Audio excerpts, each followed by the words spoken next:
That is exactly the opposite of what we have been told by the beneficial centralizing agents who task themselves with determining what we, as sovereign and responsible individuals, should put in our mouths. So the health benefits of a pure vegetarian and vegan diet are dubious at best. Hey, what is going on, guys?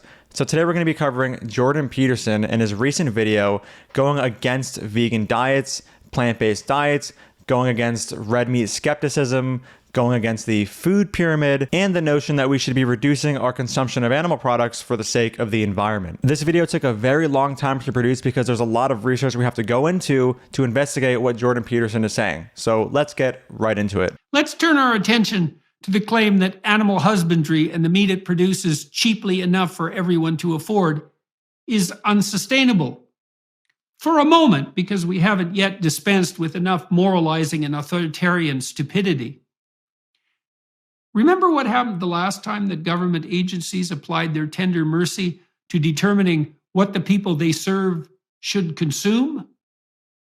We were offered the much vaunted food pyramid. All right, guys, so there was a lot to unpack here. First off, Jordan starts with saying, let's turn our attention to the claim that animal husbandry and the meat it produces cheaply enough for everybody else to afford is unsustainable for a moment, because we haven't yet dispensed with enough moralizing and authoritarian stupidity. He characterizes meat as something that is produced cheaply enough for everybody to afford. Now, first off, because of how resource intensive meat is to produce, without government subsidies in place, it wouldn't be so cheap. These subsidies exist in the US, in Canada, where Jordan resides, and in other places around the world.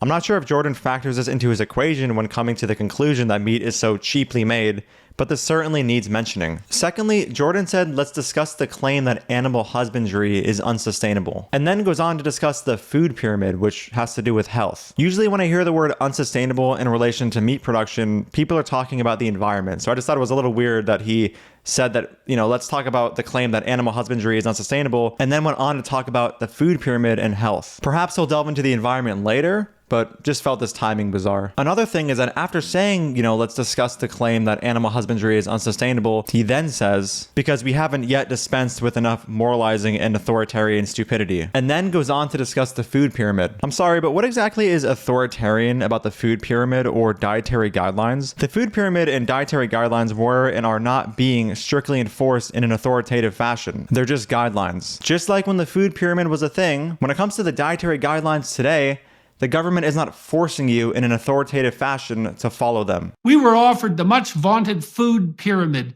telling us to eat 6 to 11 servings of grains and carbohydrates a day, with protein and fat at the pinnacle, something to be indulged in with comparative rarity, if indeed necessary at all.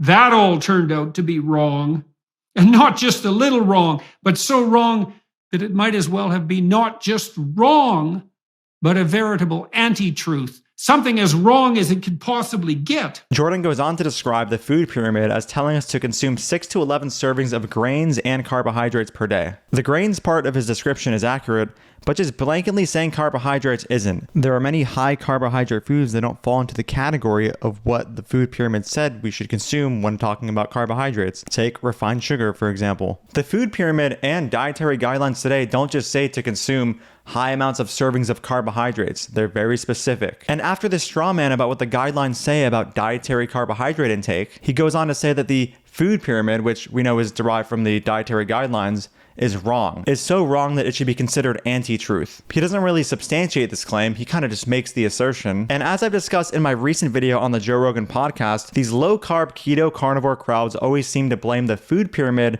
and the dietary guidelines on our high levels of disease today. But when you look at the level of adherence to dietary guidelines, it's hard to claim that the guidelines have caused so much disease when barely anybody has been following them strictly. So with this in mind, I'm not sure how Jordan Peterson substantiates the claim that the dietary guidelines or the food pyramid were wrong. And after this food pyramid being wrong nonsense, he goes on to say that the dietary guidelines and the food pyramid are made by marketers, not nutritionists and scientists. And this is just a false claim. The food pyramid was brought into being not least by the US Department of Agriculture.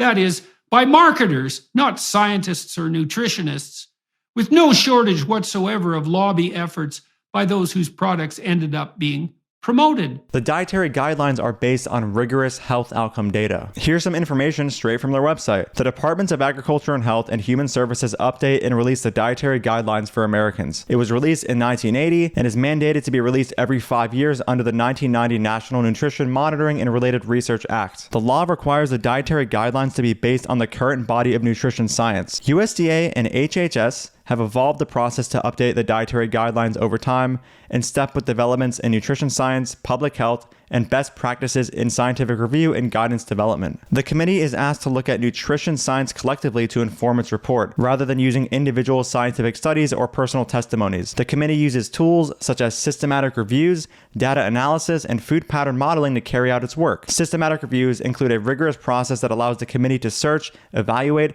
and synthesize the body of nutrition research on a specific topic. Data analysis is used to evaluate the health of Americans and their diets. And food pattern modeling examines how changes to the amounts or types of foods and beverages in a dietary pattern might affect meeting nutrient needs. To promote transparency, the committee discusses all of its work in public meetings, and supporting materials are provided to the public through dietaryguidelines.gov. Does Jordan Peterson really think that marketers are the people who are viewing systematic reviews and data analyses when trying to come up with the guidelines? This is all just a very absurd idea. Let's continue. The dietary recommendation to prioritize carbohydrates produced a veritable epidemic of obesity and diabetes, resulting in what has been deemed by reliable researchers as one of the worst public health disasters of all time, dooming almost the entire Western population to a lifetime of catastrophic chronic health problems. So we have again Jordan Peterson attributing our bad health outcomes today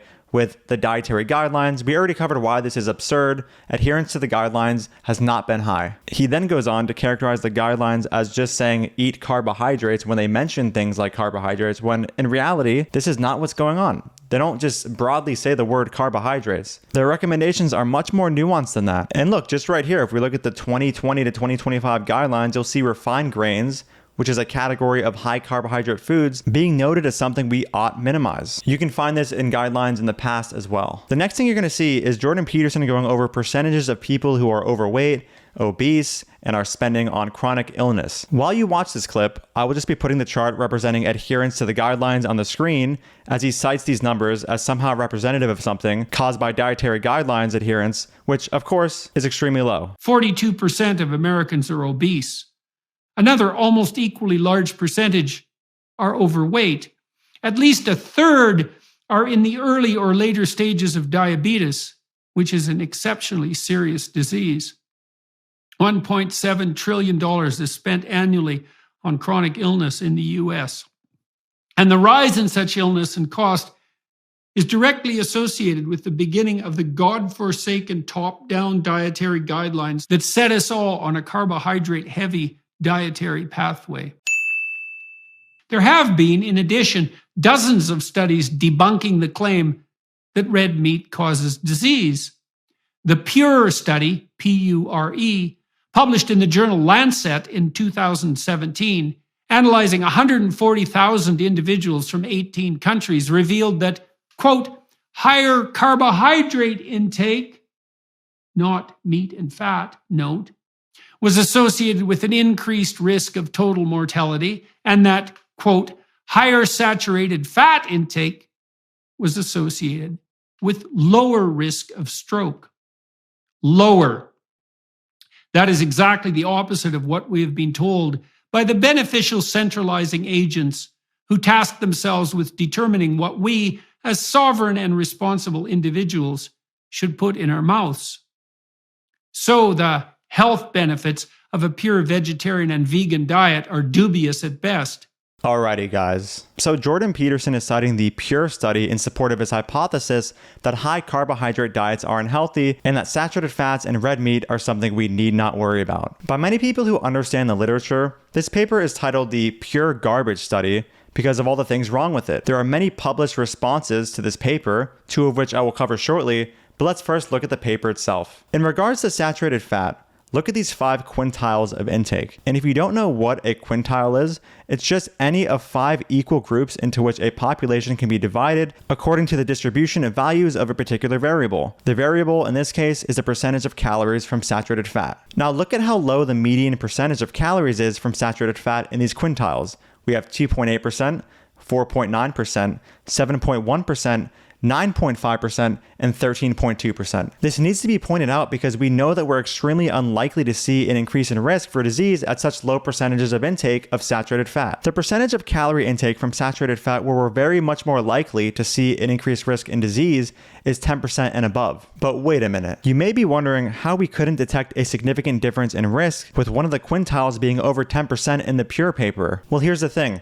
In this analysis, quintile 1 is being compared to all the other quintiles. In comparing quintile 1 to quintile 5, after accounting for certain things, it's no surprise that we couldn't find an increased risk in disease, even with quintile 5 going above the 10% threshold of caloric intake from saturated fat. Here is why. So if we look at the countries in this analysis with the lowest saturated fat intake, and therefore the people very likely accounted for in quintile 1, we'll see they were primarily in Africa and China. And if we look at the higher intake of saturated fat regions, we see they are in North America/Europe, South America, and the Middle East. This is very important to take note of, and here is why. There was a separate analysis done on the Pure study on the intake of fruit, vegetables, and legumes in the studied populations. And if we look at this chart, we'll see that all of the low saturated fat countries who, again, very likely comprise the lowest quintile of intake of saturated fat, had their fruit, vegetable, and legume intake extremely below the dietary recommendations for them. We see this while also seeing that the countries with higher saturated fat intake met or even went above the dietary recommendations for fruit,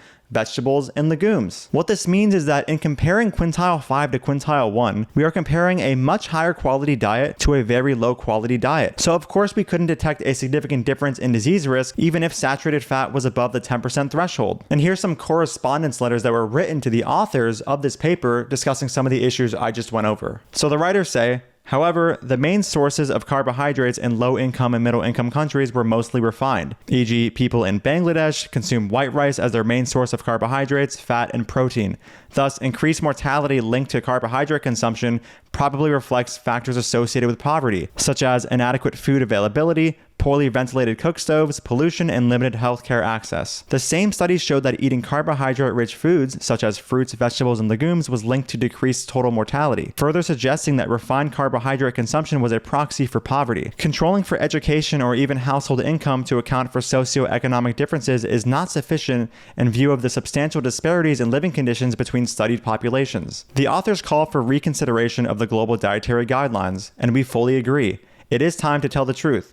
The key to improving health is not decreasing carbohydrate consumption, but escaping poverty, gaining access to medical care, and eating fruits, vegetables, and legumes. These factors decrease both cardiovascular and non-cardiovascular mortality. And here's one more correspondence letter. The authors of the Prospective Urban-Rural Epidemiological Study, or the Pure study, suggest that, quote, removing current restrictions on fat intake, but limiting carbohydrates when high might improve health, and that global guidelines should be reconsidered in light of their findings. In guideline development, recommendations should be informed by systematic reviews of bodies of evidence to which observational studies contribute. However, findings of Pure should not be interpreted as proving causality in view of possible residual confounding and the absence of clear dose-response relationship. Authoritative recommendations for carbohydrate intake emphasize quality and source rather than amount, and suggest a wide range of acceptable intakes. This part of the correspondence letter is very related to what I was saying earlier about Jordan Peterson saying that the food pyramid was only saying consume,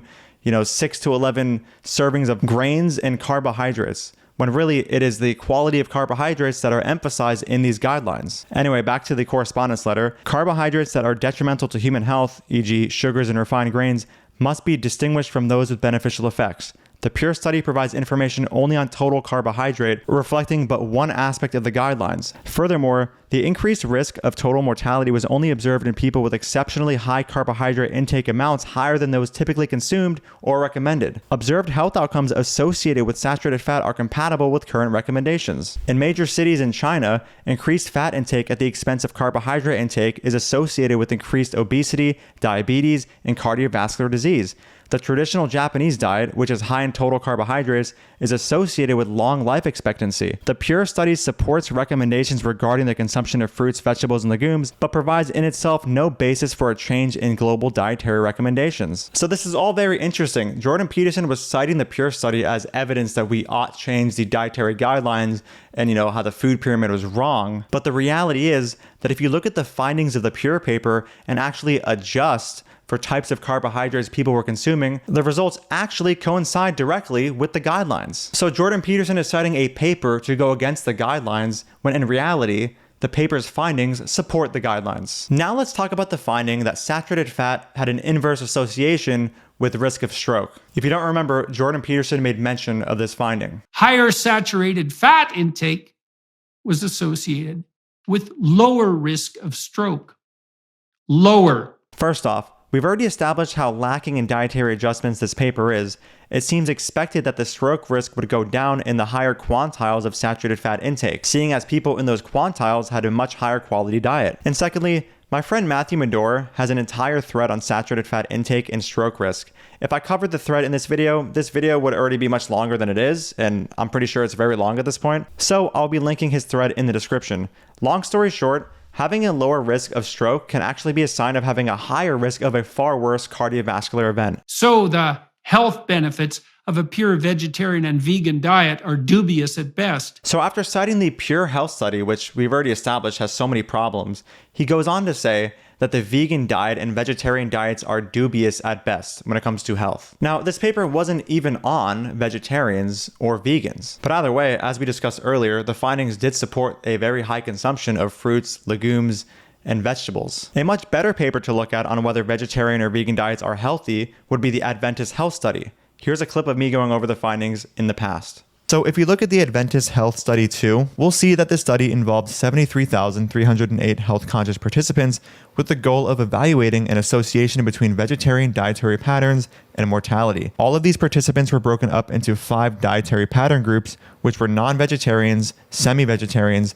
pesco-vegetarians, lacto-ovo-vegetarians, and vegans. This paper also controlled for important demographic and lifestyle confounding factors like sex, race, geographic region, personal income, educational level, marital status, smoking, alcohol use, exercise, sleep, menopausal status of women, hormone therapy in postmenopausal women, dietary energy, and BMI. What they found was that vegetarian diets were associated with lower all-cause mortality, with some reductions in cause-specific mortality, and the subset of vegetarians that were vegan had a significantly reduced risk in both sexes combined for all-cause mortality, ischemic heart disease mortality, and cardiovascular disease mortality. But what of the argument that animal husbandry is killing the planet? Well, the American Environmental Protection Agency estimates that all farming produces only 11% of greenhouse gases in the US.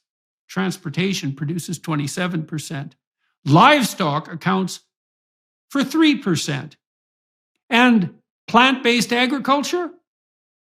5%. So here's a video by Mike the Vegan covering the problems with the EPA's figures in general and what they fail to account for, including a much more accurate estimation as to what animal agriculture's greenhouse gas emissions are. Mike's video will be linked in the description. And just to touch real quick on the numbers Jordan cited, animal agriculture only accounting for 3% of emissions is mathematically impossible when you consider that enteric fermentation and manure management alone yield over 4% of our emissions. Here's the math and paper for that, and this source is directly from the EPA. According to the National Academy of Sciences, if we eradicated all animal-based agriculture, we'd reduce greenhouse gases by a mere 2.6%. Oh God, guys. So Jordan is citing this train wreck of a paper when recalling the 2.6% figure.